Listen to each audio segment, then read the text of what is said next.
real passion and a real desire to help veterans. American veterans just really tug at my heart. I come to tears every time I see something on the news or on the show where an American veteran came back and surprised their family, or especially a tear when an American veteran is harmed. And so I would like to do something to help them, but also to bring about their story.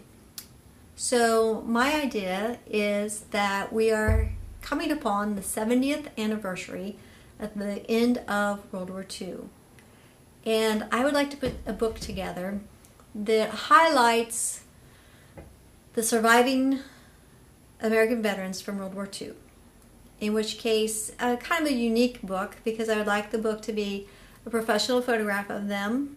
But with this, I would like to have a QR code and a website link underneath their picture and their name that will be a link to a video of that veteran talking about their experience and their participation in World War II. And I came about this idea in that my husband and I were on a trip, and we were stopping in one of the island type of rest areas where they had a restaurant and restrooms and all that. And I remember passing a veteran, and he had a hat on that said World War II veteran. And I went up to him. I didn't know the man, but I went up to him and I said to him, "Are you a World War II veteran?"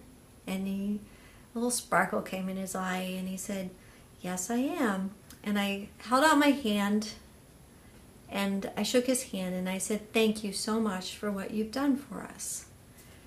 And just the smile on his face. And it made me feel bad because we were in a hurry. We're trying to get to our final destination. And as we were pulling out of that area, I thought, I should have bought him a cup of coffee and asked him about his story, because I'm sure it's a story that no one else could tell. And so I would like to record some of these stories and put it into a book format. And it would be wonderful. The big goal would be to travel to each state and to collect stories from surviving veterans, or even maybe citizens who lived in villages that were involved in World War II. Just to collect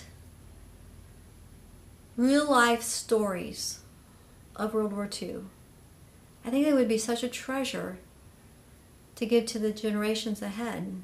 Just real people, not actors, not a script written by a producer, but real people who were there telling us about what it was like.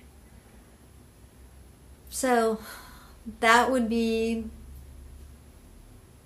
my desire, my dream, is to meet veterans and civilians that are survivors of World War II and to videotape their stories and share it with you and with the future generations.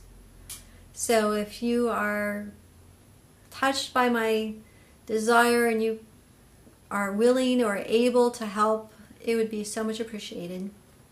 I did have a little chance to get a little inspiration for this project, in that I did meet with a World War II veteran, Mr. Swift, and he shared his story.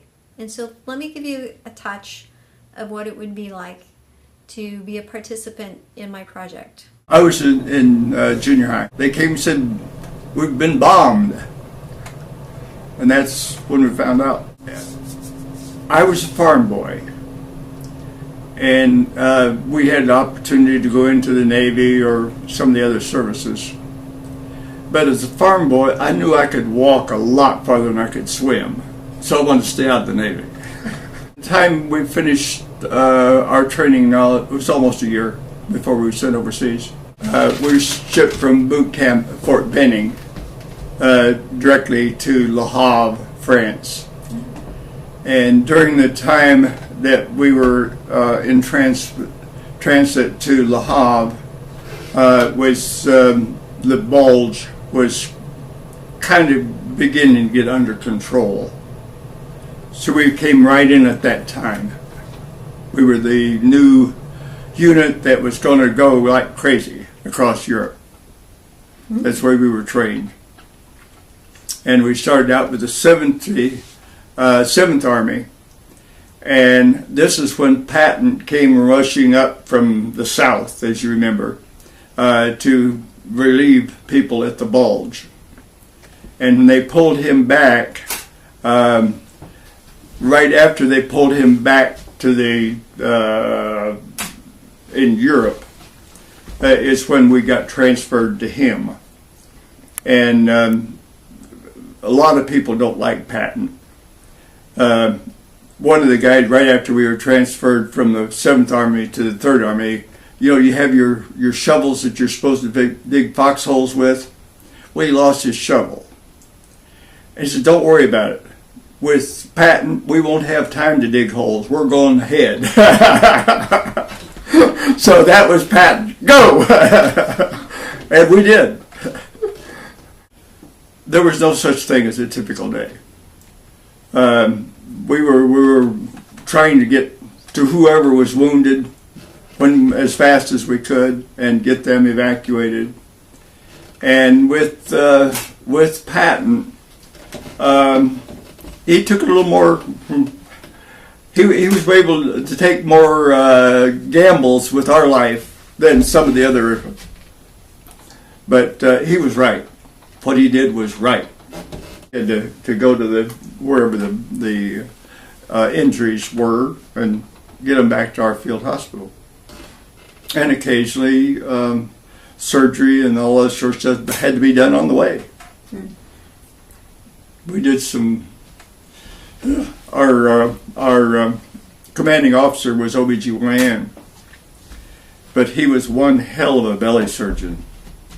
And we had a few times that we had to do major surgery before we could even transport the person. And he got tired, and I learned to sew. So there's a few people around that I sewed up. Given the coordinates where we were supposed to go next, and we were in transit, and we got off. Well, the roads were marked, and they did all sorts of things to change the road markings around, and our federal police were supposed to be watching us and all that good stuff. Well, it didn't always happen, and I don't know how, but because I was in the back of an ambulance, I didn't know what was going on. And we wound up way behind the lines. And that's when the Germans had no choice, but they had to capture us. And they didn't want us.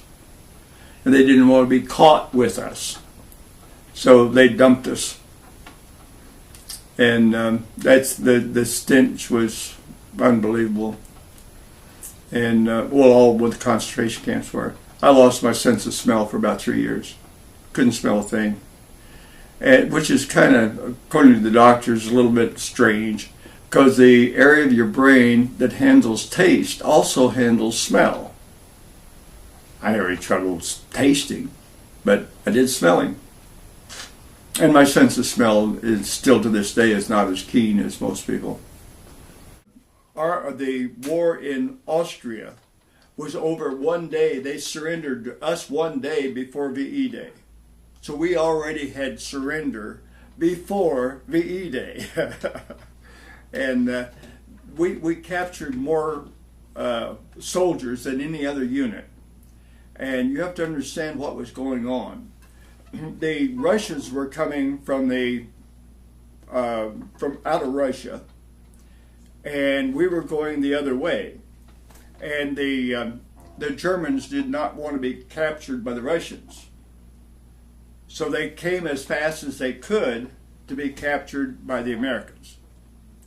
And a lot of us medic took, hundreds of people prisoners. We didn't have any money, any ammunition, or all we had was our armband.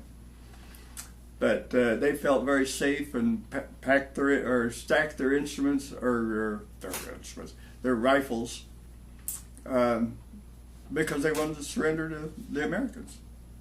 So that's one of the reasons that the 71st captured more prisoners than any other unit, is where we were located. I think there are thousands of stories out there like Mr. Swift's, the people who experienced World War II, and I think that would just be a treasure to share and to store for us and for those who are in for the future generations. Well, I hope that you will help me with this project, and I hope that you will have the pleasure of enjoying it after it's all completed. Thank you.